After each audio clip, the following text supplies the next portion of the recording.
Hello, everyone. Welcome back to Bar Buddies Tales from the Bar. I am your host, Jenn, and today I am here with a very special, very cool guest. You may introduce yourself. Hi, my name is Sophia Zarzuela. I'm 20, I'm from Brooklyn, and I'm a musician. You're 20. Wow. I just turned 22, so it still makes me feel old for some reason. Oh, how is it? How is it on that side of being 20? I'm like 3 more years away from 25 and then I'm dead, you know? No, that's so fun and exciting. I When you get to know. have like your rom-com arc. I know. I'm ready for it. My rom-com arc is already in the works. I have a situationship with a man who is 7 hours away, and neither of us really want to date right now. So, No, yeah. that's perfect. That's how it begins. Yes. So we're already in the works. So, my very first question that I ask everybody is what is your favorite 90s bop? Ooh, of like all time, I have to think about it. But for right now, I think Violet by Hole. Interesting. I don't think I've ever heard that one. It's so good. It's like one of her best like screaming songs. Amazing. Okay. So I try to do a little bit of background information on everybody, but I didn't really do as much, mostly because this week has been just a shit show, but also because your Instagram is like very like aesthetic and less like personal. So I just wanted to like get to know you as a person. So I Googled some what do you ask new people questions because I haven't done this in a while. So my first question for you is what is something that you would never ever do? Oh my goodness.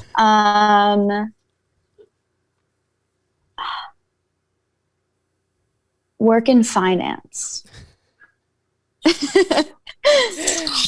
Oh, I was this close to becoming a business bro before I dropped out of college. This close. Oh my God, wait, I'm so glad that your life path took you away from that. It seems very scary. Yeah, I think there's a lot of math involved, and I'm not good at math.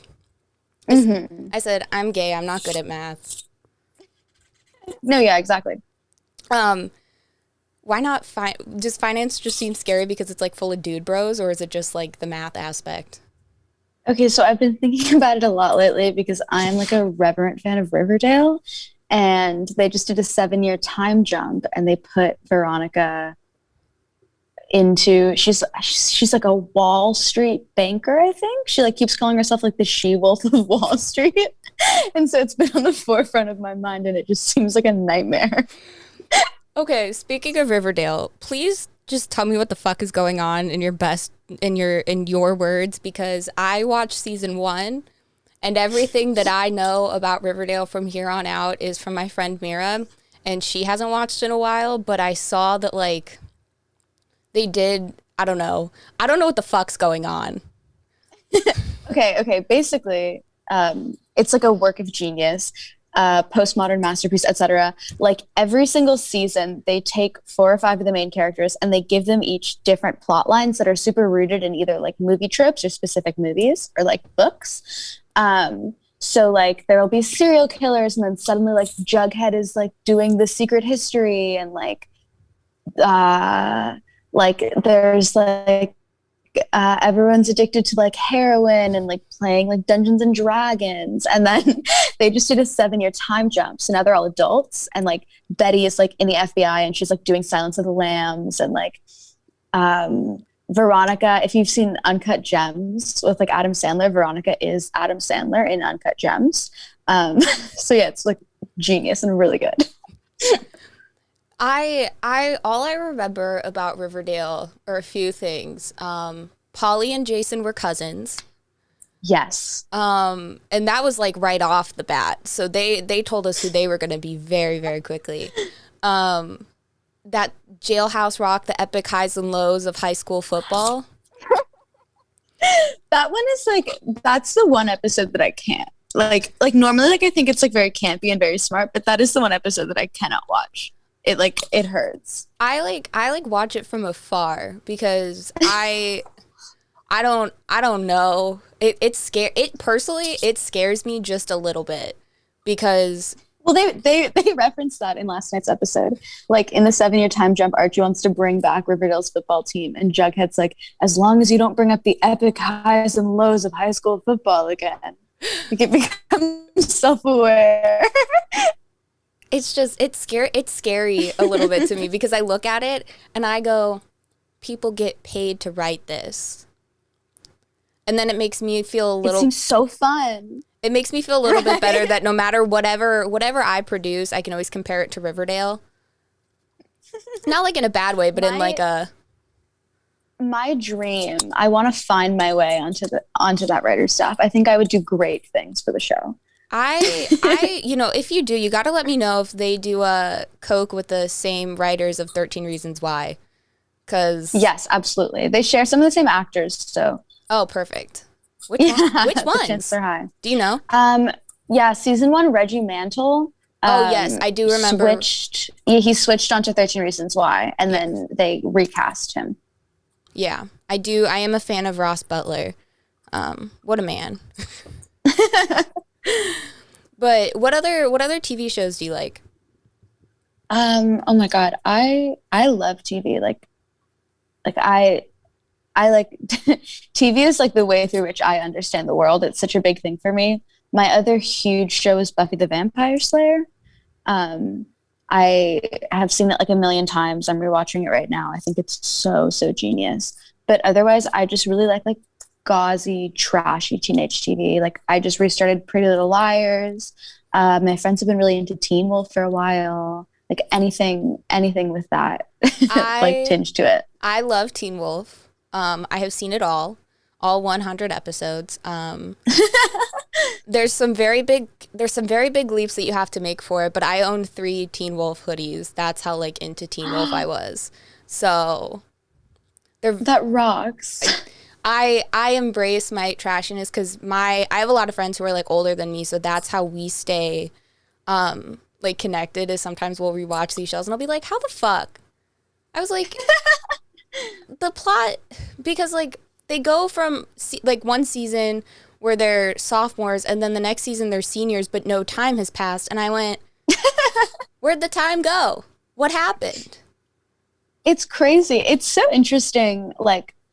I've been thinking a lot about the way that movies and TV shows that are set in high school create this different canon of high school that isn't real, but it has so many shared features. So having all these people who are in their 20s and beautiful and have a lot of freedom and don't really ever go to class and they're always in either the Midwest or California, and the way that that becomes its own genre of high school, but it doesn't really exist.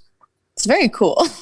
It is interesting because I remember when I was going into high school, I was like, oh, this is what it is, and I was like, oh, all my friends who are 18 are they understand so much, and now I know that they were just faking it, and I'm still faking it.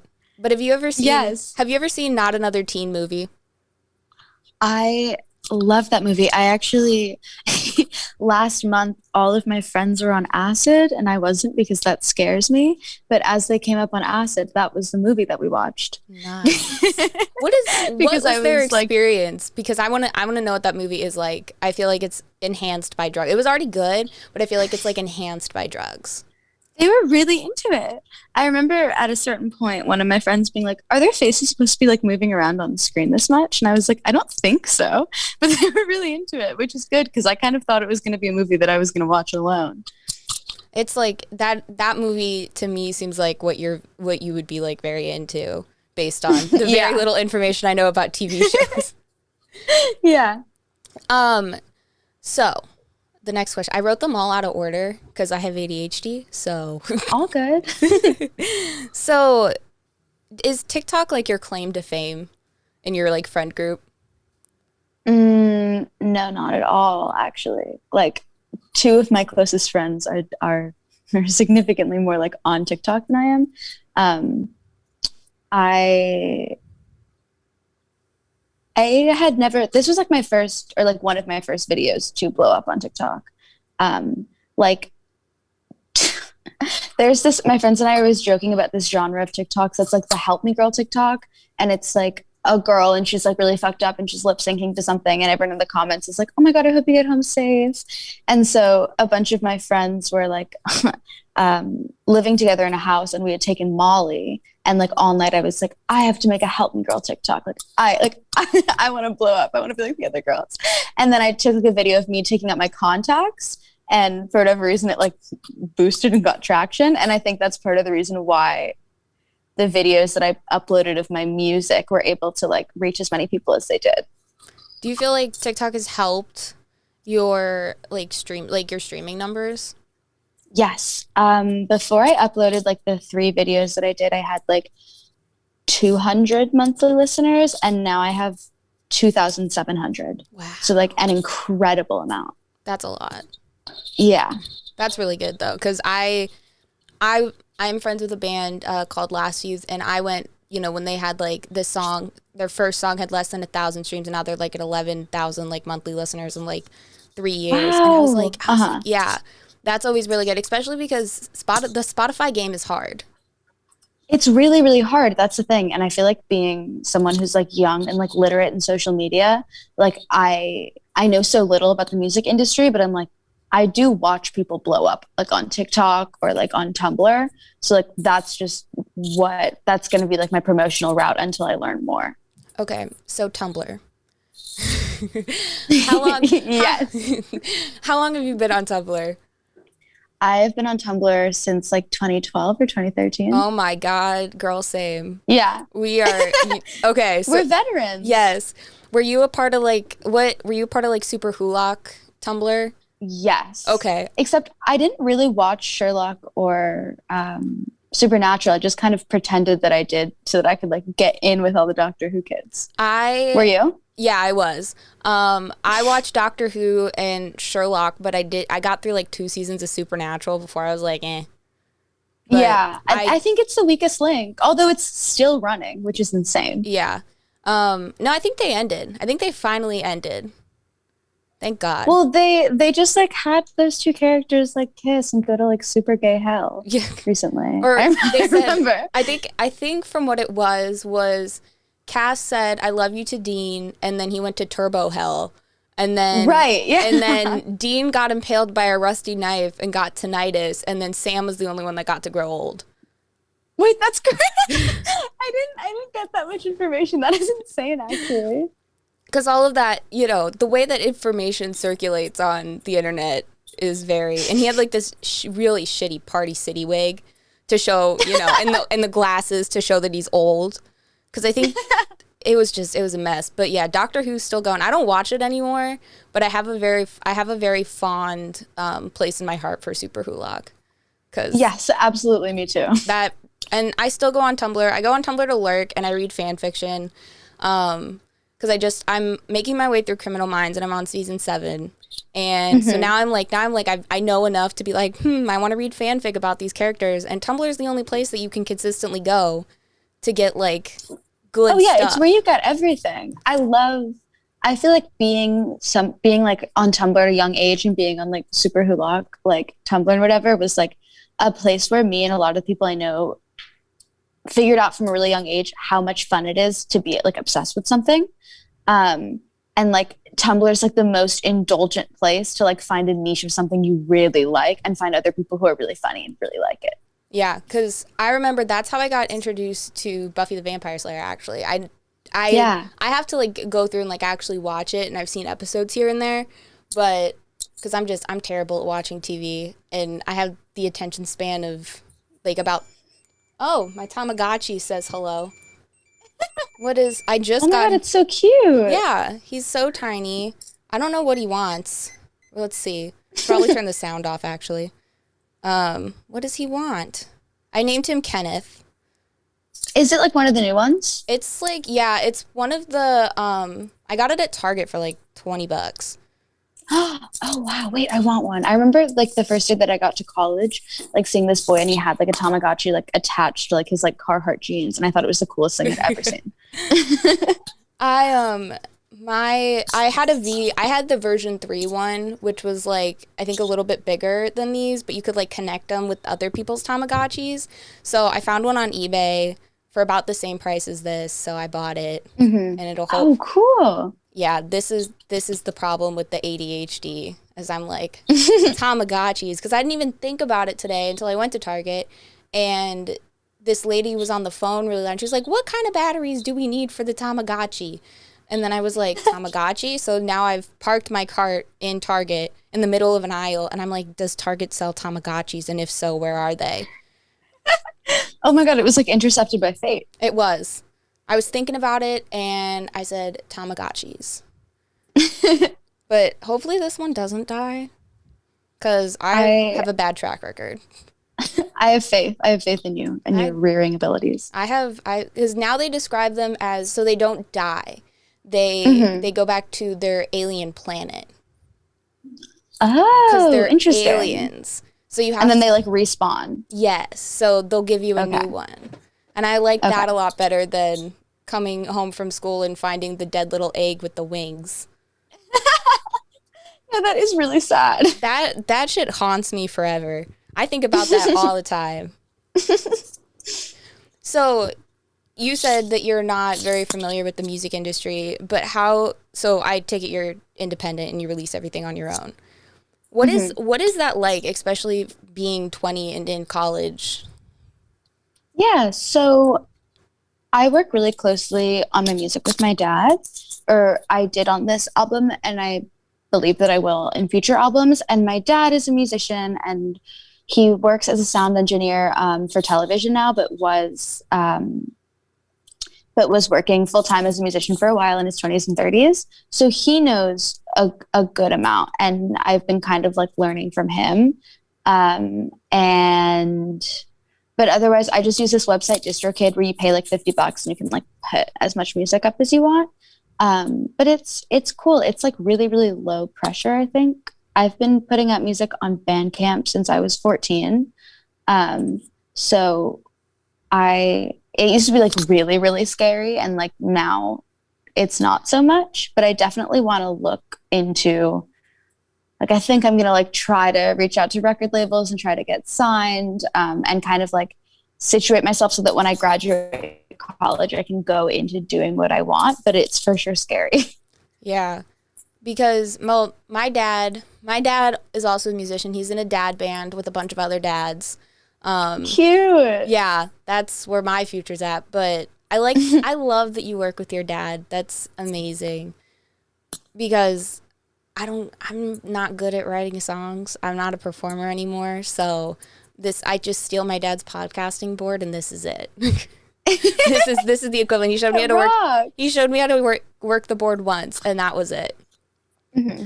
But what is your songwriting process like? Especially because you've been writing for so long. Like how is it? What is it like, and like how has it evolved? Yeah, so it's super wordy. When I was younger, I just like knew a couple chords on guitar or on piano and really just base it off that. And I am always like lyric first. I've been having kind of a hard time with like chord progressions. But once I figure that out, it's always like words first. And I'm usually writing about things. Well, I dropped my phone. I'm usually writing about things like as they happen to me, as like a way to like cope or like figure out like what they are. And then working with my dad has been great because he knows so much about production. So like I can be like, okay, like I have this song, I want it to sound like Charlie Bliss, or like I want it to sound like Solange or Mitski, and I can like play him songs, and he can identify like the instrumentation that's in them and kind of help me like make them what I want to be. Are those some of your like, do you have any more like influences, like musical or otherwise, like other than? Yeah. Taylor Swift is a huge one. Taylor Swift has been my favorite musician since I was like maybe 8. Frankie Cosmos, I think most girls who write indie music, like she kind of like started it all. And I love whole, I love like bratty 90s music, Liz Phair, a lot of stuff like that. Liz Phair has a special place in my heart. Oh no. Sorry, I had to. Yeah. There we go. Sorry, I gotta. Let me put my phone on Do Not Disturb. It does happen. Okay, I'm back. I'm in.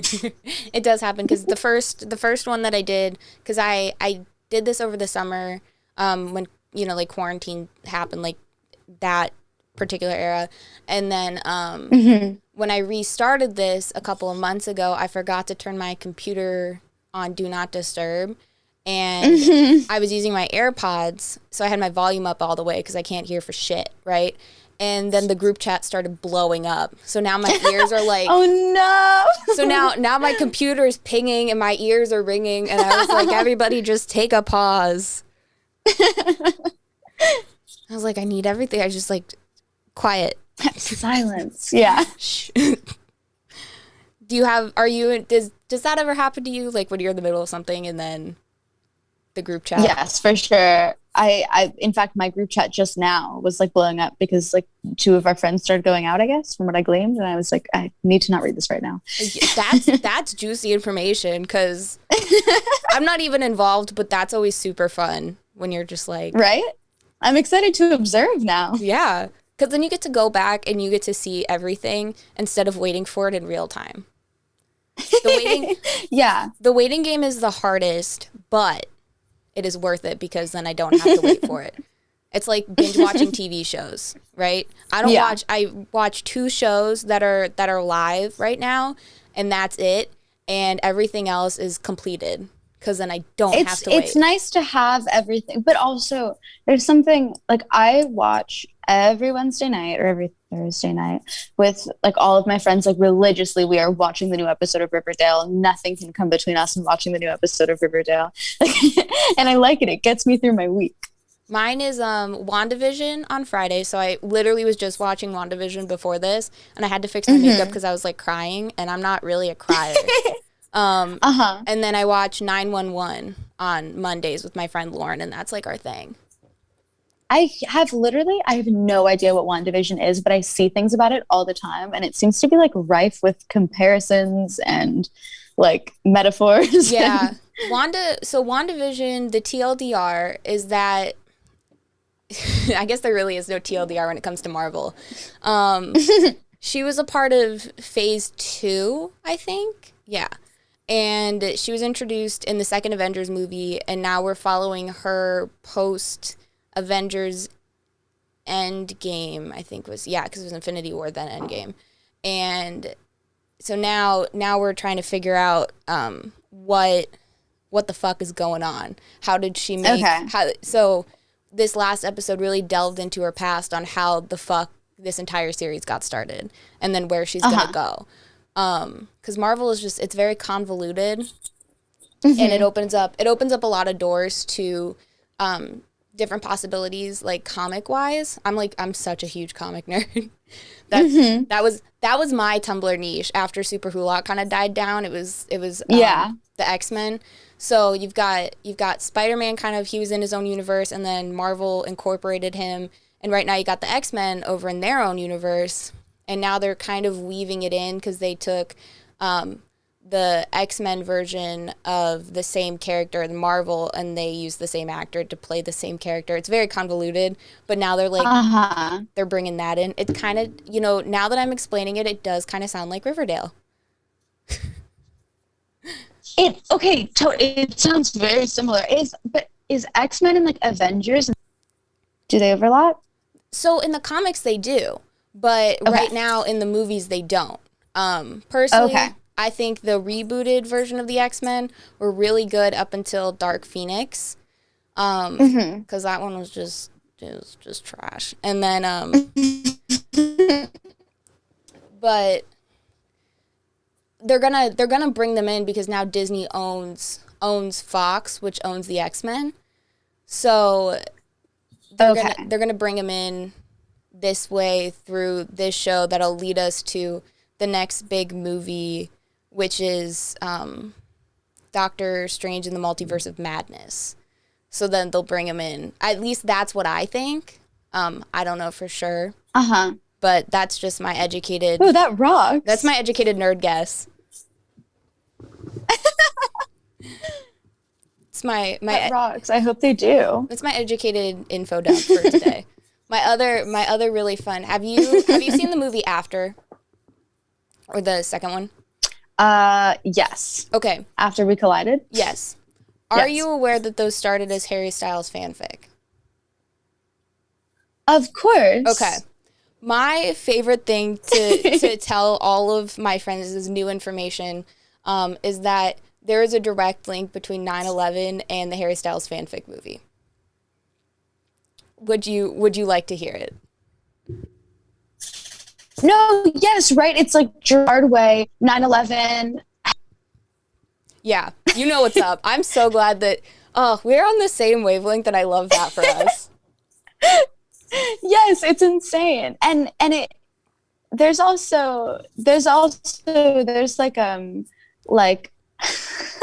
somebody who was like on Tumblr and wrote like supernatural fan fiction, like got bullied by like the actors at Supernatural at like a Supernatural convention, and then went on to write a book about like her experience being like a fangirl, and now she's a writer for Riverdale. Oh, it's literally all connected. It's all connected. Do do do do do do do. Or what's the X-Files? It's do do do do do do, or something like that. Yeah, I think so. I wanted to ask you about because I know we briefly, before we got on this wild tangent,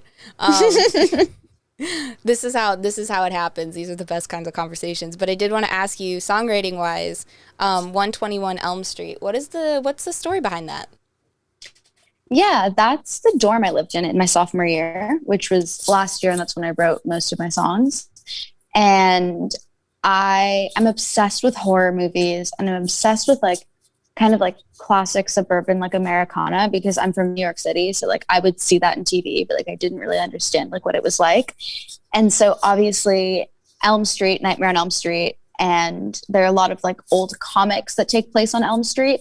And so I thought it was like so cool that was also where I lived. And then when we got sent home for COVID, I felt like this very important thing had been like taken away, like a big chunk of it had just been taken away from me. And I like really wanted to immortalize it. And like, I lived in that dorm building with like 3 of my best friends, and like, I was never going to live there again. So that's what I like wanted to talk about. Do you have a particular song on the album that really means like the most to you, or that's like deeply personal? And if you don't want to talk about it, that's cool. Yeah, probably I Want to Go Outside. No, yeah, I think it's probably I Want to Go Outside, which is everything I wrote before COVID except for that song. And I actually wrote that song in COVID isolation because I had a COVID scare. And then I kind of like put it away and didn't work on it for like 6 months. And then I actually got COVID in December. And so I was stuck in my house for 2 weeks. So I finished writing it. And it was just kind of like my year, and it felt very much so like it like completed like the cycle of the album. Okay, I also, I got COVID tested literally on New Year's Eve. I made it the whole damn year without a COVID test on New Year's Eve, but I ended up not having it. I just had a sinus infection. Yay, that rocks. I'm glad. It was a not fun sinus infection, but at least it wasn't COVID. But I'm a homebody by nature, so I really haven't seen anybody in like a year and some change. So, oh my God, how are you surviving? Is it okay? It's, FaceTime. I do a lot of long distance friendships anyways, because a lot of my friends are older than me. So the transition wasn't that hard. I do sometimes miss just like being with my friends. But most of the time I just hang out at home. I'm pretty content with, life keeps me busy. Yeah. Bar buddies keeps me busy. I'm best friends with my brother. So, sometimes I get to annoy him on a more regular basis than just like coming home for the weekend or whatever. Cause I didn't go to college that far away from my hometown, but I tried to stay there as much as I could. Yeah. What's it like being from New York? Because I'm from the suburbs And I know what suburban life is like, where we just drive to hang out, whereas like New York, or like a big city, like there's like stuff to do. So like if I were to ever go to New York, what are some things that I should do that aren't like touristy? Ooh, okay. That's so funny because I didn't have a lot of friends in high school and I watched so much TV and like all I wanted was to like be in the suburbs and like drive around in a car. That was, and I still do think it's the coolest and most fun thing to do. But in New York, I had just started going to like bars and like clubs right before like New York got shut down. So Carmelo's is like a really fun bar in like I think Williamsburg or Bushwick, and it's like $5 for like a beer shot combo, and you can sit like at the top and like look down on both floors of everybody. And my friends and I will play a game where we try to like identify NYU students who we've matched with on Tinder. And then we do a lot of like hanging out in parks at night, and oh my God, it's like been so long since I've had regular New York, and like going to the movies. Okay. I have 2 follow-up questions to that. 1. Yeah. Tinder horror stories. Do you have any? Oh my God. Do I ever? I'm trying to figure out if there are any that I can legally mention. I'll keep this one vague, but I once went on 2 dates with a guy off Tinder, and we never spoke again after the second date, but he introduced me to his like devoutly Catholic friend. And I thought that she was so cool. And she took me to church with her for the first time. And I started going to church like every week. Interesting. Cause I'm a former Catholic. So. Oh, I totally get why anyone who was genuinely raised in the Catholic Church would hate it, because it's traumatizing and awful. Whereas my entire relationship with Catholicism is like, just like for performance and because I think it's pretty and fun. But my mom and my sister are the same way. They're both like super like traumatized ex-Catholics, and they like do not understand. It's interesting though, because I mostly meet a lot of former Catholics. I don't know how or why we all attract each other, but we do. So it is really interesting to see that you're just like, oh, I go to church. And I was like, that's cool. Especially because like you definitely exude like the Catholic schoolgirl like aesthetic sometimes. Yes. The Peter Pan collar. And it was just like, because I'm building my family's like photo archive of like all the stuff that we don't have digitized. And I had to go through my old school photos. So I went to Catholic school from kindergarten to 4th grade. And I was like, that's it. That's the vibe with the jumper and the plaid. That is so funny that you said that, because I was like getting dressed this morning and I put on like a elementary school Catholic school uniform that I have, like my button down shirt and like a big sweater vest. And I wear that outfit like at least once a week. And then I was like, no, it's cold. I'm going to wear my long skirt today. But like, I love Catholic clothing. That is the one thing I did miss when I transferred into public school, was I never had to worry about what I was wearing that day because I knew what I was wearing.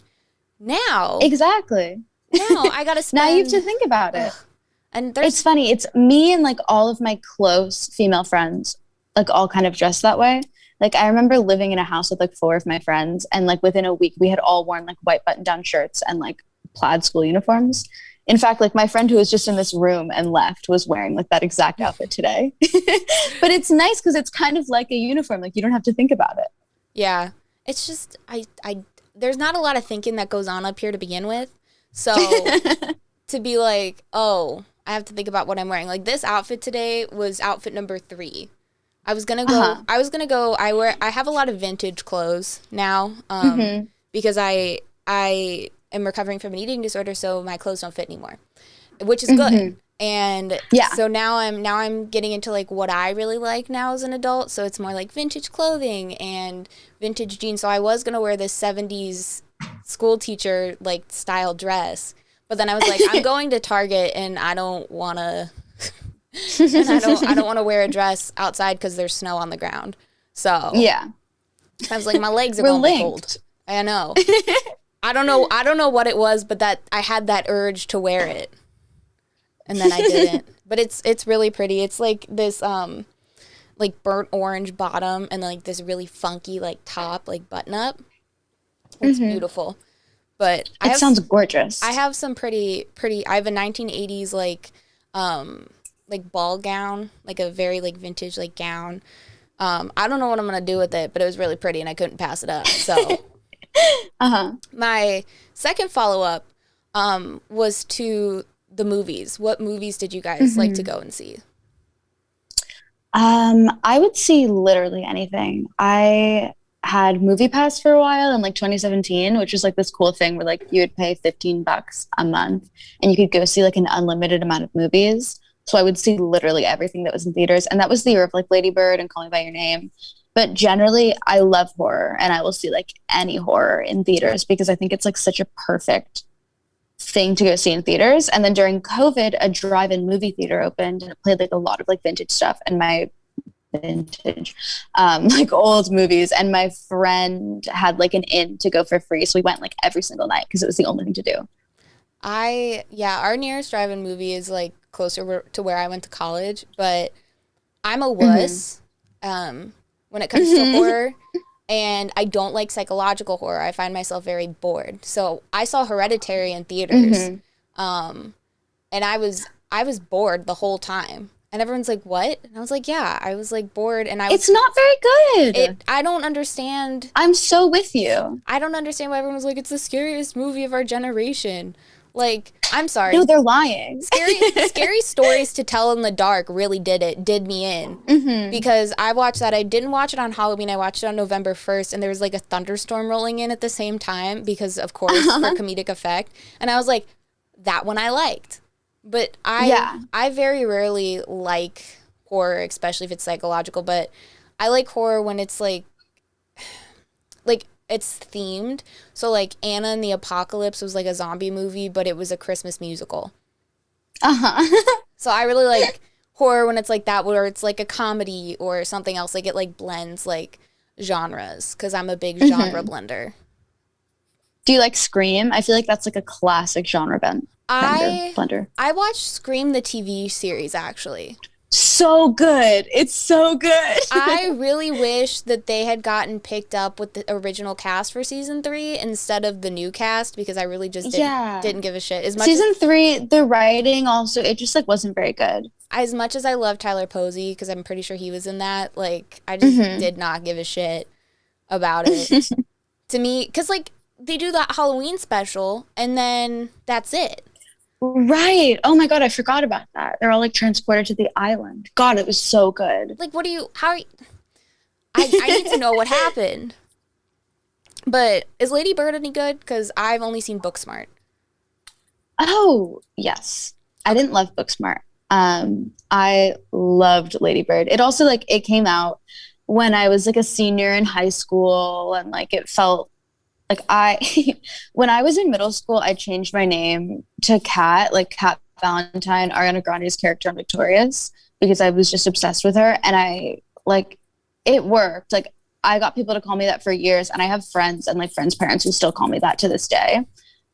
So when I saw Ladybird, I was like, oh my God, like I did it first, but I really, really liked it. I think you should watch it for sure. Okay. Because it's been in my queue, but I hear that it's like, if you have like a tense relationship with like your parents, that it might make you like emotional, and like I'm a stone cold bitch. I don't like to cry. That's a lie. It's emotional in like the best way though. Okay. It's like a release. Cause so I've been doing a lot of audiobooks recently, and I was listening to one called We Are Not Free, and it was about the Japanese internment camps and during World War II, and this point happens towards the end of the book, and it had me in full-blown hysterics. Like, I'm just trying to make my sandwich for lunch because I'm usually working on stuff while I'm listening to it. And I'm like, come on, man. I was like, get it together. Do you have like a movie or a book or like any piece of media that you've like been in hysterics over because it's like either that good or it's like touched you emotionally? Everything. Honestly, everything I watch. I'm trying to think of the things that have made me cry like the most.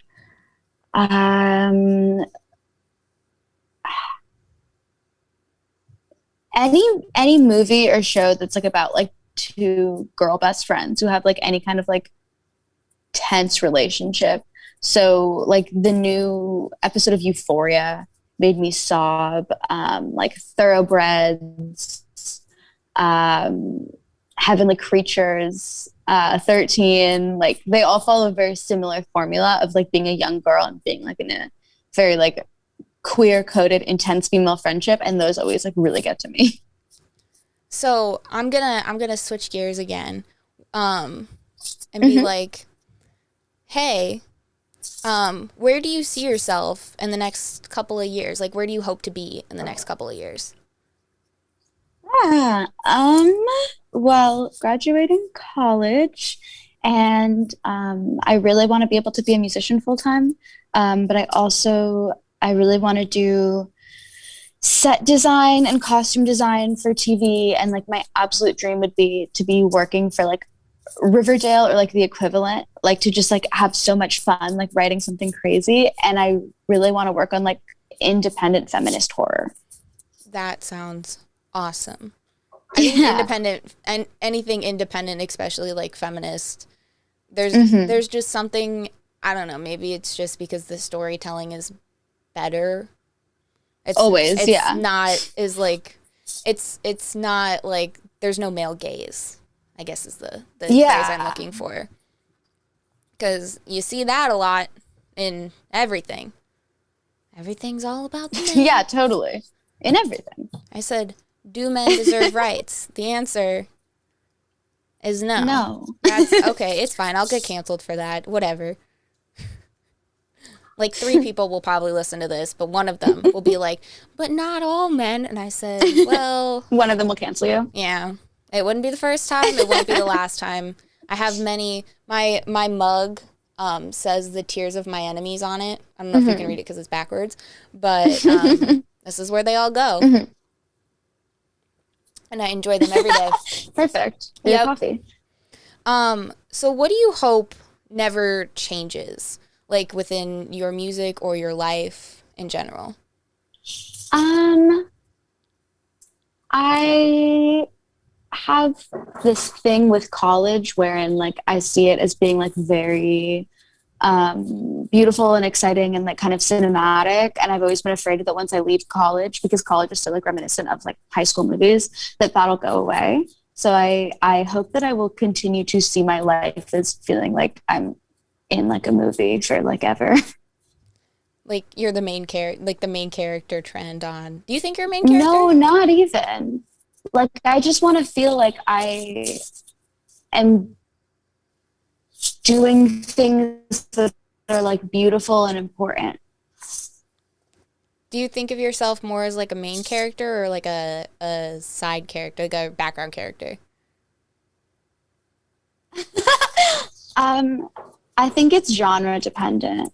I often feel like the first girl who dies in a horror movie. But that's the only one that I've really thought about. Oh, speaking of, okay, I remembered another horror movie that I saw. Ready or Not. Did you see that one? Oh, I loved it. It was so good. So good. I actually found myself like very shocked at the end. And I was like, good job. Snaps to you guys. No, totally. And any movie with like who ends up covered in like mud and blood is like gonna easily become one of my favorites. And then she was like, in-laws, and that was it. I did have a logistical question towards, you know, like after the credits roll, like does she have to keep playing this game because she's no longer in the family, like, or is her deal with the devil done? Or does she have to I think her deal with the devil is done. Okay. Because it was hard. I had to Google that part. Because I can't do Black Mirror. I can't do Black Mirror because I just don't get it. Like, when everyone was like, oh my gosh, this was the scariest episode of Black Mirror. And I'm like, this is it? I was like, I just watched a man fuck. Oh, same. I was like, Black Mirror gives me panic attacks. I was like, I just watched a man fuck a pig, and you're telling me this is like, I just watched a man fuck a pig. Like, this is it? I was like, sure. I was like, what is this? I was like, hey, Google, what is the ending of this episode? Yeah. But my last, like, real question, or I have 2. If you could collab with any artist or director or whatever, if you could collab with anybody, who would it be and why? Ooh. Whoa.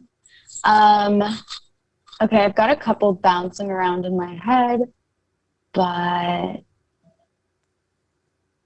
this is such a good question. I don't know how I've never thought of this before.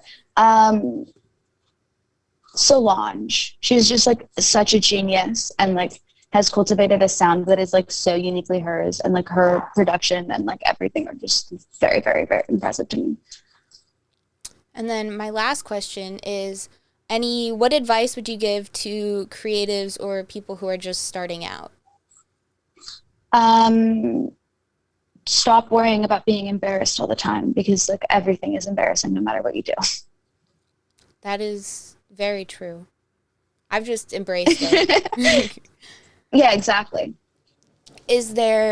So, that's my list of questions. If you want to ask me any questions, it's, if not, what they say at the end of Hot Ones, you've completed the wings, and you could either say this camera, this camera, this camera, and tell the people what you got going on. I don't think I've ever seen Hot Ones, really? But like I know what it is. So I catch your drift. Okay. Yeah, my name is Sophia Zarzuela, and you can listen to my music under that name on all streaming platforms. I would love it if you like made a video of like your outfit to one of my songs on TikTok. And if you're interested in like my old music, it's on Bandcamp under the name Strawberry Shortcake.